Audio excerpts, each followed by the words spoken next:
नमस्कार दोस्तों। आज हम बात करने जा रहे हैं एक क्रांतिकारी, राष्ट्रवादी और भारतीय स्वतंत्रता संग्राम के जाने-माने सेनानी के बारे में, जिन्हें सभी वीर सावरकर के नाम से जानते हैं।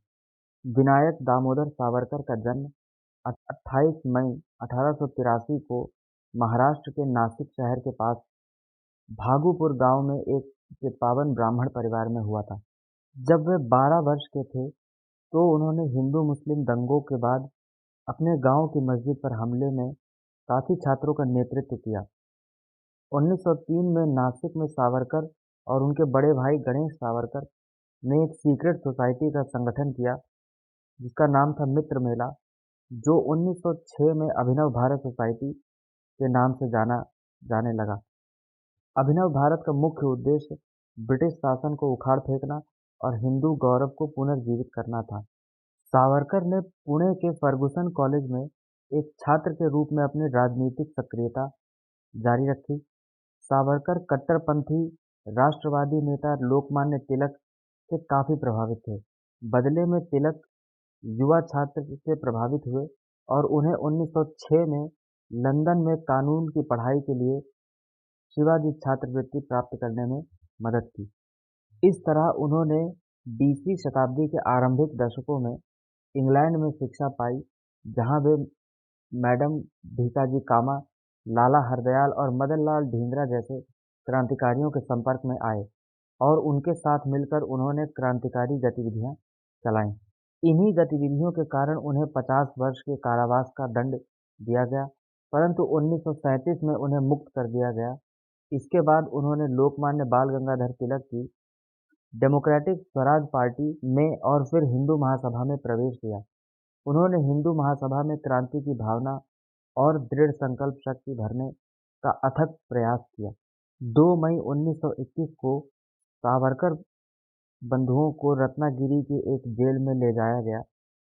1922 में रत्नागिरी जेल में कैद के दौरान उन्होंने अपना हिंदुत्व के अनिवार्य तत्व लिखा, जिसने उनके हिंदुत्व के सिद्धांत को एक सूत्र में बांधा।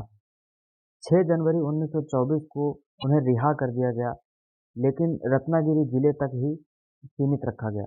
इसके तुरंत बाद उन्होंने हिंदू संगठन के पर काम करना शुरू कर दिया। अंग्रेजी अधिकारियों ने उनके लिए एक बंगला प्रदान किया। अपनी नज़रबंदी के दौरान उन्होंने महात्मा गांधी और डॉक्टर अंबेडकर जैसे प्रभावशाली लोगों से मुलाकात की।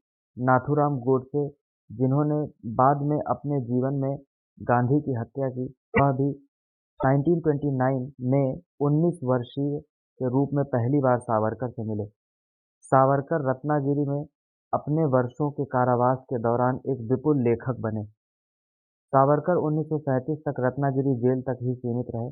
उस समय उन्हें बॉम्बे प्रेसिडेंसी की निर्वाचित सरकार द्वारा बिना शर्त रिहा कर दिया गया।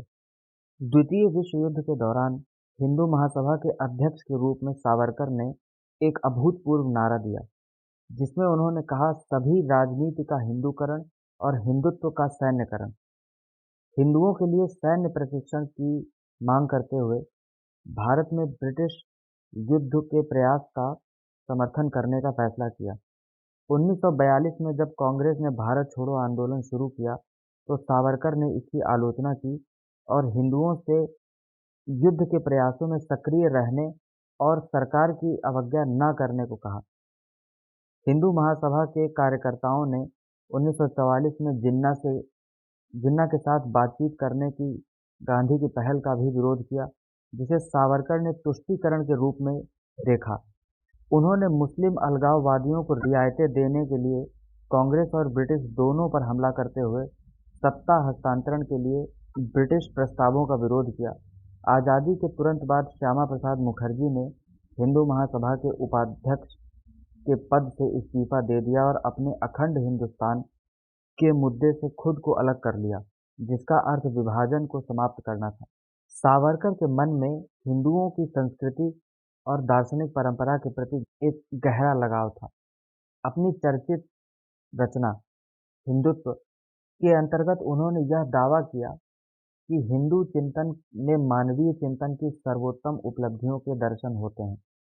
सावरकर इस देखने के नज़रिए के शुरुआती समर्थकों में से एक थे। 1857 का सैन्य विद्रोह भारत का पहला स्वाधीनता संग्राम था। उन्होंने इस संग्राम के वीर सेनानियों की अत्यंत सराहना की है। दयानंद सरस्वती, स्वामी विवेकानंद और श्री अरबिंदो के विचारों के विपरीत, जिन्हें मैन ऑफ रिलीजन के नाम से जाना जाता था, जिन्होंने समाज में सुधारों की शुरुआत की और हिंदू धर्म को दुनिया के सामने रखा, सावरकर ने राजनीति और धर्म को मिलाया और हिंदू राष्ट्रवाद को एक चरम रूप देना शुरू किया। उनका विचार था कि भारतीय राष्ट्रवाद की भौगोलिक अभिव्यक्ति यानी ज्योग्राफिकल मैनिफेस्टेशन उसकी सांस्कृतिक अभिव्यक्ति यानी कल्चरल मैनिफेस्टेशन का प्रतिबिंब है। उन्होंने इसकी पहचान हिंदू राष्ट्रवाद के रूप में की है। उनकी दृष्टि में हिंदू वह है जो सिंधु नदी से समुद्र तट तक की भारत भूमि को अपनी पितृभूमि और पुण्य भूमि मानता है। अतः हिंदुत्व का विचार केवल उस धर्म का संकेत नहीं देता जिसे हिंदुओं की विशाल जनसंख्या मानती है, बल्कि यह भारत के नेशनहुड का मूल मंत्र है। सावरकर के शब्दों में, हमारे देश के करोड़ों सिख, जैन, लिंगायत, भिन्न भिन्न समाजियों जैसे आर्य समाजी, ब्रह्म समाजी इत्यादि और अन्य लोगों की 10-10 पीढ़ियों के इतिहास को पलट कर देखें तो पता चलेगा कि उनकी धमनियों में भी हिंदुओं का ही रक्त बह रहा है। एक हिंदू राष्ट्र की पहचान पर बल देते हुए सावरकर ने यह भी बताया कि जिन लोगों ने मामूली फायदे के लिए अपना धर्म परिवर्तन कर लिया है, उन्हें शुद्धिकरण की प्रक्रिया से हिंदू धर्म में वापस आ जाना चाहिए, अन्यथा उनके लिए इस पुण्य भूमि में कोई भी जगह नहीं है। उनका मानना था कि राजनीतिक सत्ता के हिस्सेदार वही लोग होंगे जो इस देश को अपनी पुण्य भूमि मानते हुए भावात्मक स्तर पर इससे जुड़े हुए हैं। उन्होंने हिंदुओं की एकता को सुदृढ़ करने के लिए जाति प्रथा जैसी विभाजनकारी प्रवृत्तियों के अंत पर बल दिया और अंतर जातीय विवाह का भी समर्थन किया। इस व्यवस्था के अंतर्गत जैन, सिख, आर्य समाजियों और ब्रह्म समाजियों इत्यादि को भी हिंदू माना गया है। उन्होंने हिंदुओं को यह प्रेरणा भी दी कि अपने प्रतिद्वंदियों को मात देने के लिए शिवाजी के आदर्श का अनुकरण करना चाहिए, यानी कि गुरिल्ला वॉरफेयर का उपयोग करना चाहिए, जिसमें छुपकर हमला करने की नीति का सहारा लिया जाता है। उनके राजनैतिक विचार हमेशा ही विवाद के घेरे में घिरे रहे हैं। वे गांधी जी से कभी कभी भी सहमत नहीं हुए। उन्हें अहिंसा या सब धर्मों की समानता में विश्वास नहीं था। उनका विचार था कि अहिंसा के सिद्धांत का पालन केवल ईश्वरीय राज्य में किया जा सकता है। वर्तमान युग अच्छाई और बुराई के संघर्ष का युग है। इस संघर्ष के दौरान न्याय को बढ़ावा देने के लिए हिंसा का सहारा लेना भी जरूरी होगा। उन्होंने हिंदुओं और मुसलमानों के समान अधिकार देने में कोई तत्परता नहीं दिखाई और उन्होंने हिंदू महासभा की अध्यक्षता करते हुए यह कहा था कि आइए हम साहसपूर्वक इस अप्रिय सत्य को स्वीकार करें कि भारत में दो राष्ट्र, टू नेशंस पाए जाते हैं, यानी हिंदू और मुस्लिम। इस विचार में हिंदुओं और मुसलमानों में अलगाव पैदा करने से भारत के कॉम्पोजिट कल्चर यानी क्षति तो पहुंचेगी, लेकिन इस्लाम में या मुस्लिम जगत में बढ़ती हुई मिलिटेंसी के दौर में अन्य कोई उपाय भी नहीं था। वीर सावरकर हिंदुत्ववाद, मानववाद और विश्ववाद यानी यूनिवर्सलिज्म और ह्यूमनिज्म के विरुद्ध नहीं थे। उन्होंने अपने एक पत्र में ये लिखा था कि मैं राष्ट्रवाद और संघवाद के माध्यम से मानवता की प्रगति का इच्छुक हूँ। इतिहासकार विनायक चतुर्वेदी लिखते हैं कि 1937 के एक भाषण में सावरकर ने कहा कि रसोई और बच्चे महिलाओं के मुख्य कर्तव्य थे। वहीं दूसरी ओर तिलक, जिन्होंने कहा था कि महिलाओं को शिक्षा की अनुमति बिल्कुल नहीं दी जानी चाहिए क्योंकि पढ़ना उन्हें अनैतिक और अपमानजनक बना सकता है। सावरकर ने महिलाओं की शिक्षा का विरोध नहीं किया, लेकिन सुझाव दिया कि शिक्षा इस बात पर केंद्रित है कि वे अच्छी माँ कैसे बन सकती हैं और देशभक्त बच्चों की पीढ़ी तैयार कर सकती हैं।